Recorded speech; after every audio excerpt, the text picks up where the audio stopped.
My name is Pir Sayyid Nazar. I am from Pakistan. I am custodian of a Sufi shrine of Suruba Sharif in district Jhelum.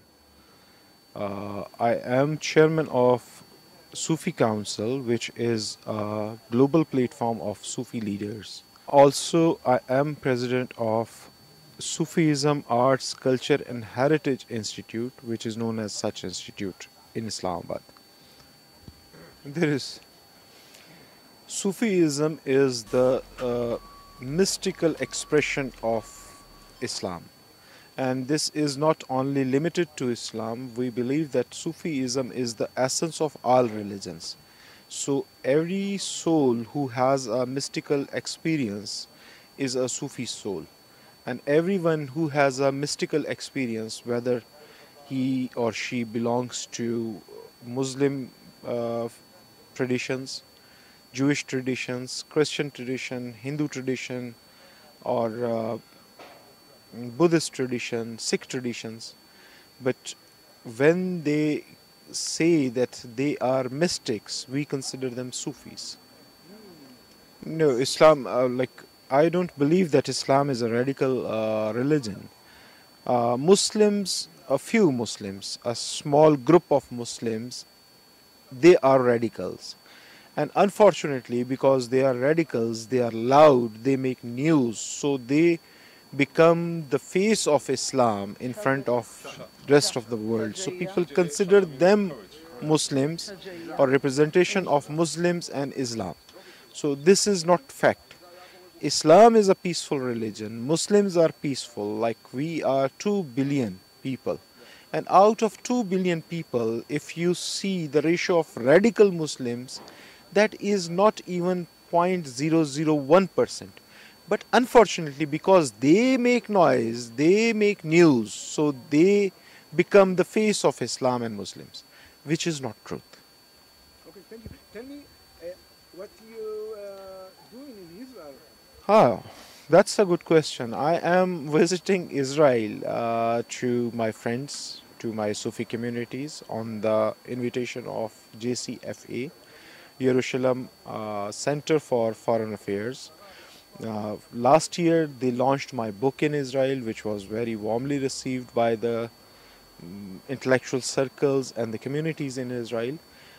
This year I got a chance to visit Israel to explore the rich culture and heritage of Israel, to meet with communities and leadership of different religious and social communities in Israel, and trying to understand the perspective of recent conflict through Israeli point of view, and educating myself on the Jewish culture, history and architecture here in Israel.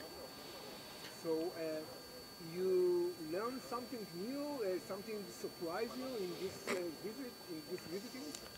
I guess nothing surprised me, but inspired me. Things are very positive. It is a prospering country and a nation.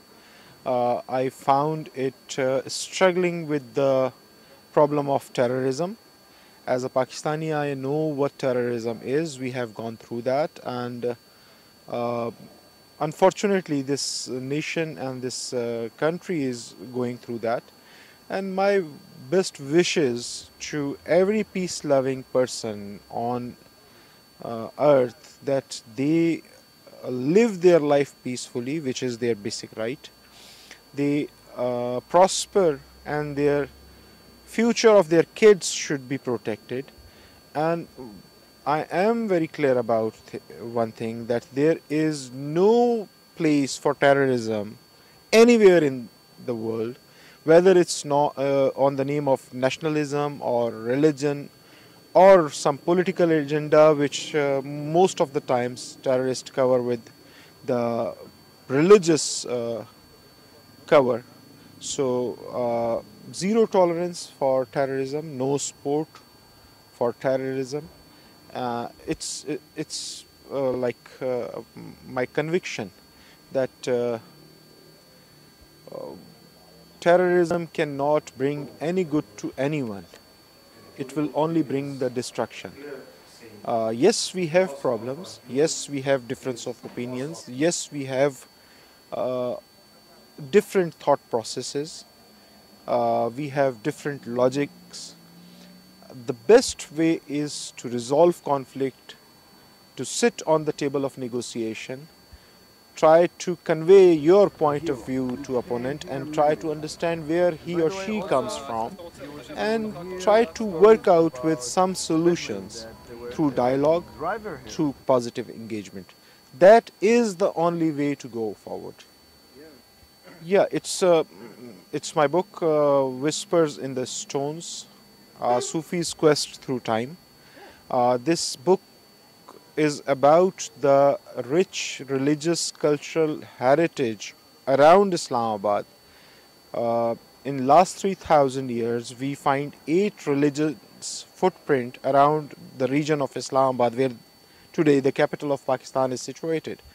So yes, Judaism is one of them, and I documented old synagogue from Rawalpindi. And that is part of my book, and by that I paid my respect to heritage of my country and my region. And you have a Jewish now in Pakistan? A community? No. Yeah, the record says that there are 900, about 900 Jewish people are living in Pakistan. But we hardly find someone claiming themselves Jews. Perhaps it's fear, perhaps they feel threatened. So in documents there are 900 Jews. Maybe they cover up their identities and introduce themselves as Christians just to protect themselves. This is unfortunate. I believe that those 900 Jews are equally important citizens of Pakistan as I am. Thank you. You're welcome.